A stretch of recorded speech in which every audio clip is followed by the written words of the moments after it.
શ્રી ગણેશાય નમઃ. ત્રિશુળ ચેનલમાં તમારું સ્વાગત છે મિત્રો. આજે હું તમારી સમક્ષ લઈને આવી છું પુરુષોત્તમ માસના ચોથા દિવસની કથા, જેનું નામ છે મુગ્ધાની કથા. અવંતીમાં વિષ્ણુદેવ નામનો બ્રાહ્મણ રહેતો હતો. તેને દેવલ અને માધવ નામના બે દીકરા હતા. ઉંમરલાયક થતા બંને દીકરાઓને પરણાવી દીધા. દેવલની પત્નીનું નામ રૂપવતી હતું. તેના નામ પ્રમાણે તે સ્વરૂપવાન હતી, પણ તે ઈર્ષાળુ અને કપટી હતી. જ્યારે માધવની પત્નીનું નામ મુગ્ધા હતું. તે સૌને મુગ્ધ કરે તેવા ગુણવાળી, સુશીલ, સ્નેહાળ, દયાવંત અને સરળ સ્વભાવની અને ભલી અને ભોળી હતી. સમય જતાં વિષ્ણુદેવ માંદો પડ્યો અને તે મરણ પામ્યો. હવે ઘરની જવાબદારી દેવલ અને માધવના માથે આવી પડી હતી. થોડા સમય સુધી તો તેમણે જેમ તેમ કરીને ચલાવ્યું, પરંતુ બાપની મૂડી ખલાસ થતાં તેઓ મૂંઝાઈ ગયા. જીવન નિર્વાહ માટે બંનેએ મહેનત કરવામાં કચાશ રાખી નહીં, પરંતુ ભાગ્ય પસારું નહીં, તેથી તેમને કંઈ પણ લાભ મળ્યો નહીં. બંને ભાઈઓ વિચાર કરવા લાગ્યા કે અહીં આપણને વિદ્યાની કદર થતી નથી અને નસીબ પણ કંઈક વાંકું લાગે છે.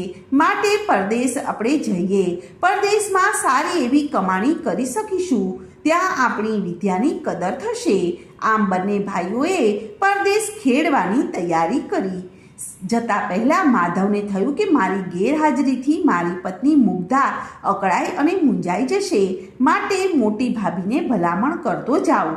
આમ વિચારી અને તેણે જતી વખતે ભાભી રૂપવતીને કહ્યું કે ભાભી, તમે ઘરના વડીલ છો, સમજદાર છો.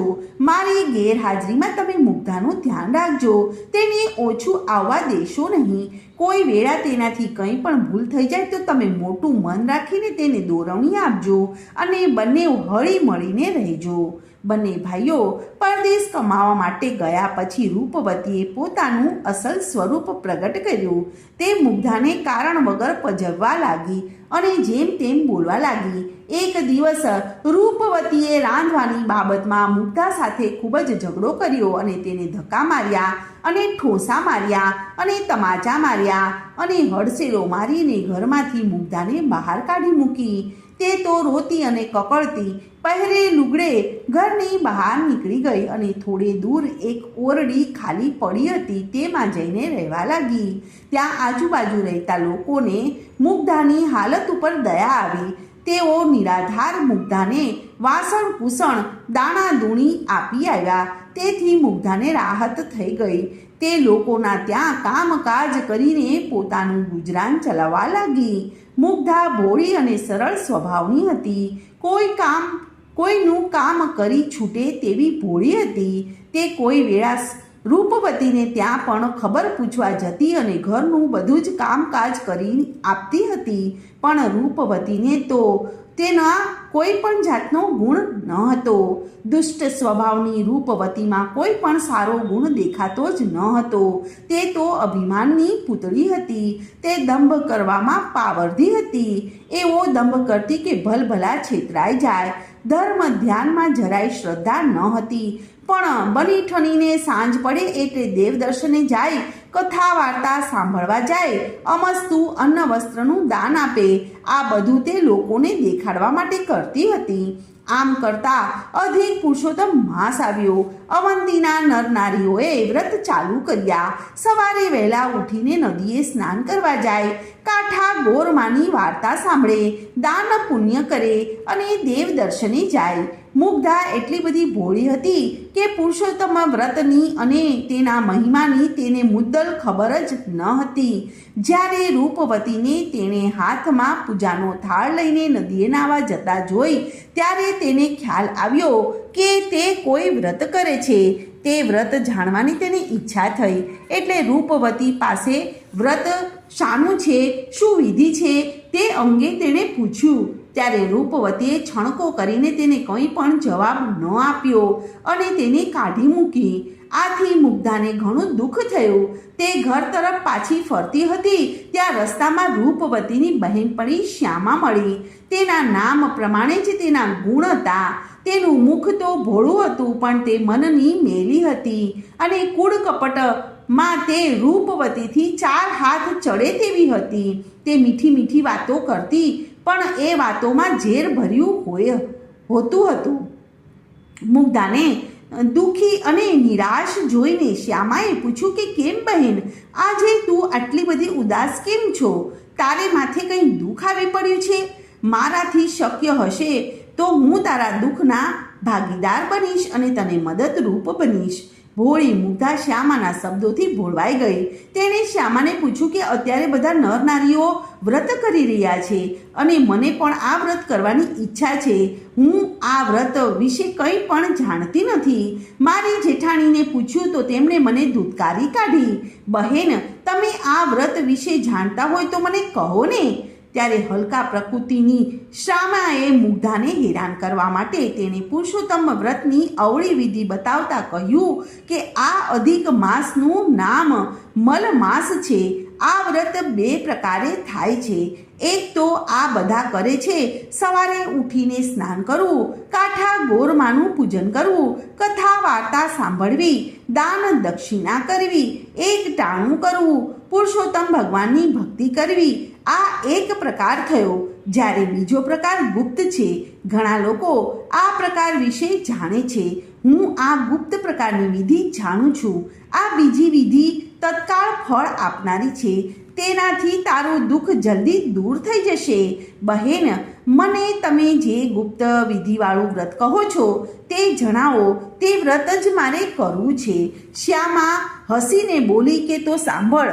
આ વ્રત કરવાનો સંકલ્પ કરી અને ગંદા પાણીથી નાહવું, ગંદાતા પાણીથી પીપળાનું પૂજન કરવું, 3 ટંક ખાવાનું, ખાવામાં તીખી તળેલી વસ્તુઓ જ ખાવી, ભૂલથી પણ કોઈને દાન ન કરવું, તોડિયા પડિયા બનાવી અને તેનું દાન કરવું.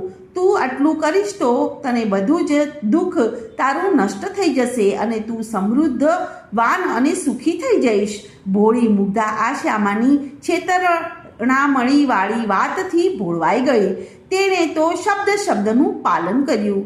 એ રીતે વ્રત શરૂ કર્યું. તે તો રોજે સવારે ઉઠે અને ઠંડીમાં એકઠા થતા ગંધાતા પાણીમાં નહાવા લાગી અને ગંધાતા પાણીથી પીપળાનું પૂજન કરવા લાગી. અનિચ્છા હોય તો પણ 3 સમય તીખી અને તમતમતી વસ્તુઓ ખાતી હતી. છેલ્લા દિવસે મુગ્ધા શ્યામા પાસે જઈ અને કહેવા લાગી કે બહેન, તમે કહેલ મુજબ મેં વ્રત કર્યું છે. હવે તો પુરુષોત્તમ ભગવાન મારા ઉપર પ્રસન્ન થશે ને? ત્યારે શ્યામા કહે કે હા બહેન, તું જે પીપળાનું પૂજન કરતી હતી તે પીપળાએ જઈને સાંજે કહેજે કે હે પીપળામાં રહેલા પુરુષોત્તમ ભગવાન, મેં સાચા હૃદયથી મલમાસનું વ્રત કર્યું હોય તો તમે મને આજ્ઞા આપો એટલે હું તેનું ઉદ્યાપન કરું. મુગ્ધા વચમાં બોલી કે પણ બહેન, ભગવાન ન આવે તો શું કરવાનું? ત્યારે શ્યામાએ કહ્યું કે એવું તો બનતું હશે કાંઈ. ભગવાન રાજી હોય એટલે તરત જ ઉદ્યાપન કરવાની આજ્ઞા કરશે. એ વેળાએ તારે હાથ જોડીને કહેવાનું કે ભગવાન, કાલે મારે ત્યાં તમારે જમવાનું છે. શ્યામા મુગ્ધાની ભોળપણનો લાભ લઈ અને તેને બનાવતી હતી. જ્યારે ભોળી મુગ્ધા તો ગંધાતા પાણીનો લોટો લઈને પીપળાએ ગઈ અને પાણી રેડીને પીપળાને જમવાનું આમંત્રણ આપ્યું. ભોળી મુગ્ધાના ભોળપણ ઉપર રીઝેલ ભગવાન બોલ્યા કે દીકરી, તારા ભોળપણ ઉપર હું પ્રસન્ન થયો છું. હું અવશ્ય તારા ઘરે જમવા માટે આવીશ, પરંતુ કોઈ મારા માટે પૂછપરછ કરે તો તારે એવું કહેવાનું કે પરદેશ ગયેલ મારો ભાઈ એકાએક આવ્યો છે, તે આવનાર છે. મુગ્ધા તો આનંદમાં આવી ગઈ. તે ત્યાંથી સીધી શ્યામાના ઘરે ગઈ અને બધી વાત કરી. તો શ્યામાએ મુગ્ધાની સત્ય વાતને મશ્કરીમાં ઉડાવી દીધી અને તેની હજુ વધુ ફજેતી થાય તે દ્રષ્ટિએ કહ્યું કે મુગ્ધા, તું ઉજવણું કરે તેમાં 51 બ્રાહ્મણોને જમવા માટે બોલાવજે અને રસોઈમાં તારે બધી રસોઈ બનાવવાની, પરંતુ લાડુ તો એક મોટો બનાવવાનો. અને જ્યારે તારો ભાઈ બનીને ભગવાન જમવા માટે આવે ત્યારે તારે તેને એક લાડુ આપી અને સૌને પીરસી દેવાનું કહેજે. ભોળી મુગ્ધાએ આ બધું સાચું માની અને 51 બ્રાહ્મણોને ત્યાં જઈ અને આવતીકાલે મારા ઘરે જમવાનું છે એવી રીતે નોતરું દઈ આવી. સમય થતાં બ્રાહ્મણો જમવા માટે આવવા લાગ્યા. મુગ્ધા પુરુષોત્તમ ભગવાનની વાટ જોઈને ઊભી હતી.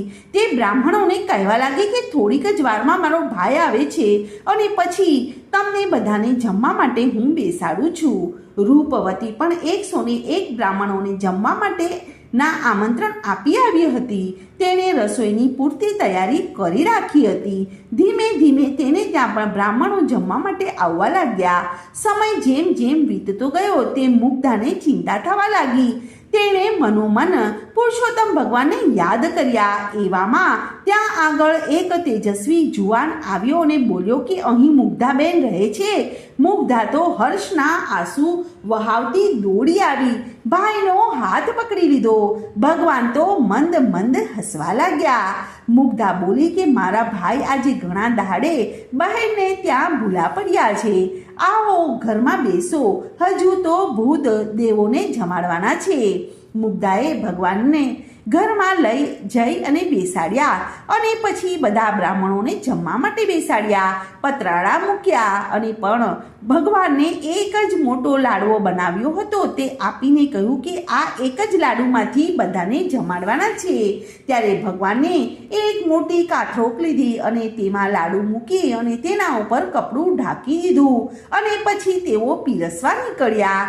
ભગવાન બ્રાહ્મણોને પૂછતા જાય અને કહે એટલા લાડુ થાળીમાં પતરાળામાં મૂકતા જાય. સાથે સાથે બીજી રસોઈ પણ પીરસાતી હતી. ભગવાનને રસોઈમાં એવી મીઠાશ મૂકી કે બ્રાહ્મણો હોંશે હોંશે અને હરખથી જમવા લાગ્યા. જમતા જમતા તેઓને અમૃતના ઓડકાર આવવા લાગ્યા. બ્રાહ્મણો જમી રહ્યા. પછી પતરાળામાં મૂકેલો પડ્યો તેઓએ સોનાનો દીઠો. મુગ્ધાએ દરેક બ્રાહ્મણોને સોનાના પડિયા આપ્યા. દક્ષિણામાં સોનાના પડિયા મળતા બ્રાહ્મણો મુગ્ધાની જય બોલાવવા લાગ્યા અને તેને આશીર્વાદ આપતા આપતા પોતાના ઘેર જવા લાગ્યા. આ બાજુ રૂપવતીએ 101 બ્રાહ્મણને જમવા બેસાડ્યા. પતરાળા મૂક્યા અને લાડુ પીરસવાનું ચાલુ કર્યું. લાડુ મૂકતા તે લાડુ માટીના દેખાણા. બ્રાહ્મણો ગુસ્સે થઈ ગયા અને બધા ઊભા થઈ ગયા અને તેઓ સમજ્યા કે રૂપવતીએ તેમની મશ્કરી કરી છે. તેથી તેમની ઉપર ફિટકાર વરસાવતા બધા ત્યાંથી રવાના થઈ ગયા. લાડુ માટીના બનેલ જોઈ અને રૂપવતી આશ્ચર્ય પામી. તેને મનમાં સંદેહ થયો કે પુરુષોત્તમ ભગવાન મારા ઉપર નારાજ થઈ અને આમ કર્યું હશે. તેને કાને મુગ્ધાના ઉજવણાની વાત આવી. બધા બ્રાહ્મણો તેની રસોઈના વખાણ કરતા હતા અને દક્ષિણામાં સોનાનો પડ્યો આપ્યો. તે વાત જાણીને તેને લાગ્યું કે પુરુષોત્તમ ભગવાન મુગ્ધા ઉપર પ્રસન્ન થઈ અને તેનો ઉદ્ધાર કર્યો છે અને મારી ઉપર એમની અવકૃપા થઈ છે. મુગ્ધાને ત્યાં બધાએ જમી લીધું. ફક્ત મુગ્ધાને જ જમવાનું બાકી હતું. ભગવાન મુગ્ધાના હાથમાં લાડુનો પ્રસાદ મૂકી અને તેને ખાઈ જવા માટે જણાવ્યું. તે પ્રસાદ ખાવાની સાથે જ મુગ્ધાનું ભોળપણું અદૃશ્ય થઈ ગયું અને તેની બુદ્ધિ તેજસ્વી બની ગઈ અને તેના વદન પર અલૌકિક તેજ પથરાઈ ગયું. મુગ્ધા ભાઈના સ્વરૂપમાં આવેલા ભગવાનને ઓળખી ગઈ અને તેને ચરણોમાં પડી ગઈ અને તેના ચરણો પકડી લીધા અને બોલી કે હે નાથ, મારા ઉપર આપે અનહદ કૃપા કરી છે. આપ પોતાના ખરા સ્વરૂપમાં પ્રગટ થઈ અને મને દર્શન આપો અને મારું કલ્યાણ કરો. ત્યારે ભગવાન પુરુષોત્તમ પોતાના સ્વરૂપમાં પ્રગટ થઈ અને મુગ્ધાને દર્શન આપ્યા અને આશીર્વાદ આપીને કહ્યું કે થોડા જ સમયમાં તારો પતિ અઢળક ધન કમાઈને પાછો અહીંયા આવશે. તારા પુણ્યના પ્રભાવે તારું આખું ઘર સુખ અને સમૃદ્ધિ ભોગવશે અને જીવનના અંત સુધી તું તારા પતિ સાથે સંદેહે વૈકુંઠ પામીશ. કપટી શ્યામાના કહેવાથી જે તે ગંધાતા પાણીથી કુંડીમાં સ્નાન કરેલ એ કુંડી હવે મુગ્ધા સરોવર તરીકે પ્રખ્યાત થશે. જે કોઈ ભાવિકો આ સરોવરમાં સ્નાન કરશે તેના સર્વે પાપ બળી જશે. મુગ્ધા તો હાથ જોડીને ઊભી રહી અને બધું સાંભળતી રહી હતી. ત્યાં તો એક ચમત્કાર થયો. તે સાથે જ પ્રભુ અંતર ધ્યાન થઈ ગયા. આ વાત નગરમાં વાયુ વેગે પ્રસરી ગઈ. બધા મુગ્ધાને સતી સમજી અને તેના દર્શન કરવા આવવા લાગ્યા. અને રૂપવતીએ આ બધી વાત જાણી અને તેને ખૂબ જ પસ્તાવો થયો. તે મુગ્ધા પાસે જઈ અને તેને પગે પડી ગઈ અને માફી માંગી અને પોતાને ઘેર લઈ ગઈ. ત્યાર પછી દેરાણી જેઠાણી સંપીને રહેવા લાગ્યા. થોડા દિવસ પછી તેમના પતિઓ અઢળક કમાણી કરી અને ઘેર આવી ગયા. આ બધું પુરુષોત્તમ વ્રતના પ્રભાવે થવાથી નગરીના મોટા ભાગના લોકોએ હવે પછી આવનાર પુરુષોત્તમ માસમાં વ્રત કરવાનો સંકલ્પ કર્યો. કથા રૂડી મુગ્ધા તણી સાંભળશે જે નરનાર, પાપો બળી જશે અને સફળ થશે અવતાર. બોલો પુરુષોત્તમ ભગવાનની જય.